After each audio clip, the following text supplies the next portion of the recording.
Pemirsa, seiring perkembangan zaman, masyarakat Bali perlu melestarikan tradisi dan budaya yang sudah diwariskan oleh leluhur terdahulu.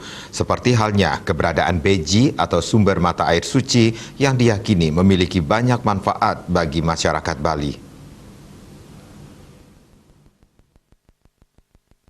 Bali yang dijuluki Pulau Seribu Pura sangat kental akan adat, tradisi, dan budayanya.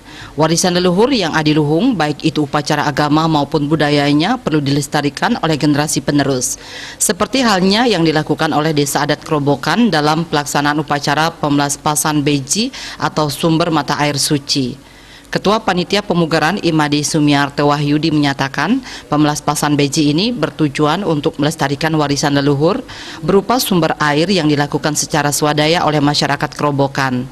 Pelestarian warisan leluhur berupa sumber air yang dilakukan secara swadaya oleh masyarakat sekitar Krame Desa Adat Kerobokan, dengan harapan sire sanejagi nunastirte meriki utawi melukat meriki merasakan suasana yang lebih nyaman.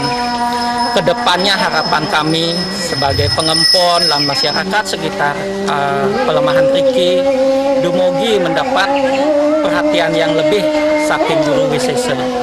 Sementara pengempon Pura Jero Mangku Nyoman Sena mengucapkan terima kasih kepada masyarakat Desa Adat Kerobokan yang sudah ikut bersama-sama melakukan pemugaran beji. Iya, suksema aturan ditiang rindadane mangkin presida merauhin wantah ditiang presida niki riantukan sampun puput maka di beji nido kesaksi antuk niki keramo dua ring wewidangan Banyaranyar niku Banyaranyar kajo rauh ring keluar. Beji atau sumber mata air suci merupakan warisan leluhur yang patut dijaga. Untuk itu di masa pandemi COVID-19, selain menerapkan protokol kesehatan secara ketat, keberadaan beji juga harus tetap dijaga dan dipelihara dengan baik. Antika, Bali TV.